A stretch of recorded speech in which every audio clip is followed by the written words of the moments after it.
Donc aujourd'hui, je vais corriger plusieurs exercices sur la tension. Alors, un premier exercice que tout le monde adore, un exercice où il faut convertir des millivolts en volts, des centivolts en volts, etc. Donc un exercice de conversion d'unité. Alors, c'est pour cela que j'ai mis ici le tableau de conversion.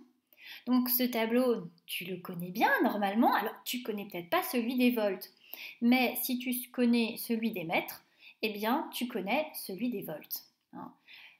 Toi tu sais qu'il y a peut-être kilomètres, hectomètres, décamètres, mètres, décimètres, centimètres, millimètres.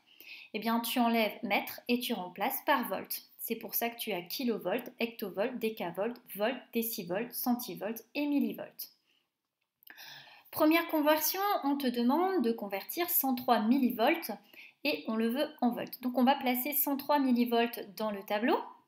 Donc on repère l'unité demandée, ce sont des millivolts, et le chiffre des unités dans ce nombre, c'est le 3.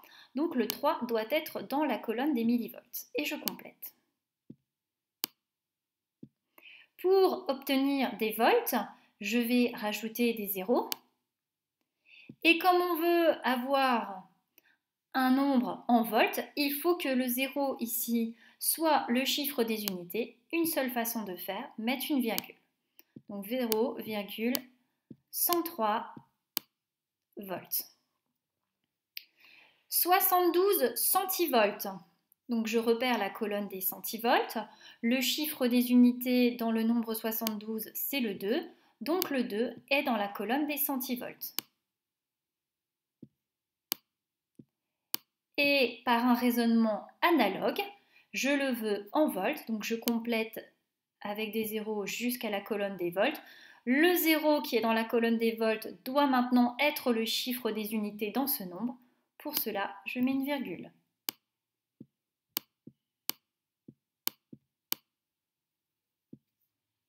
« 345 décivolts, je le veux en volts. Dans le nombre 345, le 5 est le chiffre des unités. Et ce 5 doit être dans la colonne des décivolts. Donc j'y vais. Donc je passe 5, 4 et 3. Et je le veux en volts. Donc je regarde la colonne des volts. Et maintenant, le chiffre 4 doit être le chiffre des unités dans ce nombre. Et c'est pour ça que je mets la virgule. «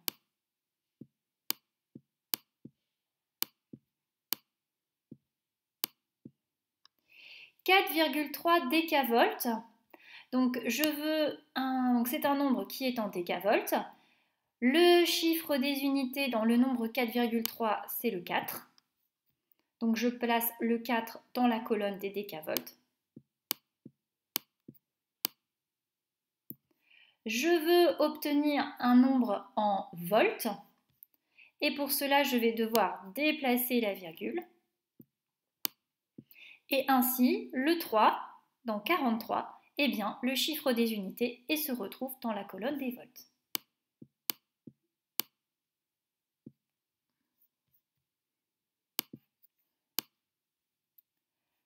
Alors, deuxième exercice. Indique là où les bonnes réponses. On te dit que pour mesurer la tension d'un moteur, la façon correcte de brancher le voltmètre est. Est-ce que c'est la façon A, la façon B ou la façon C?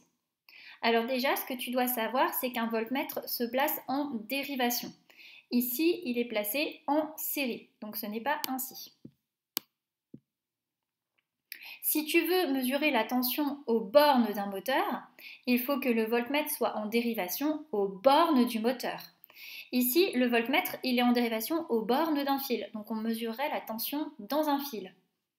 Donc ce n'est pas celui-là. Et ici, eh bien, on mesure bien la tension, on a bien un voltmètre aux bornes du moteur. Donc on va bien mesurer la tension aux bornes du moteur.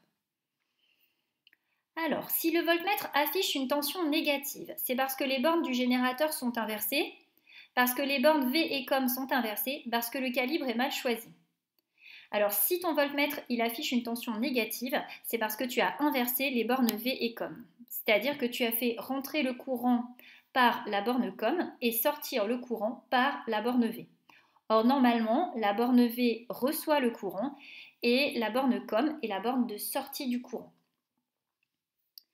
Si je choisis un calibre trop petit,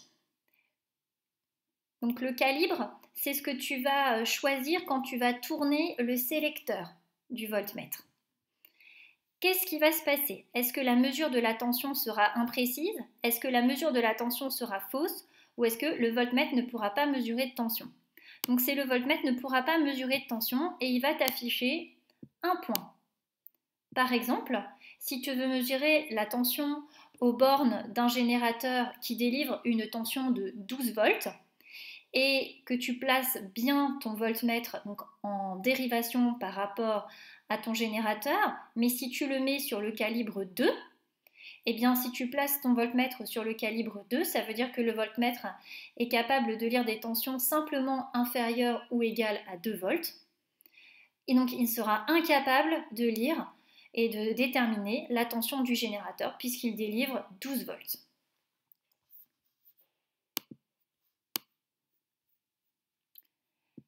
L'exercice 3, on te demande sur le schéma, donc celui-ci, d'ajouter les fils qui permettent au voltmètre de mesurer la tension aux bornes de la lampe. Donc tu as un circuit série. Pourquoi tu as un circuit série? Parce que le courant ne peut faire qu'une seule boucle, qui comporte un générateur, un interrupteur fermé, une lampe et un moteur. Je vais indiquer le sens du courant. Donc le courant circule de la borne plus à la borne moins. Je sais que je dois placer mon voltmètre en dérivation par rapport à la lampe. La borne d'entrée du courant, c'est la borne V. Et la borne de sortie du courant, je vais la mettre en rouge, c'est la borne COM.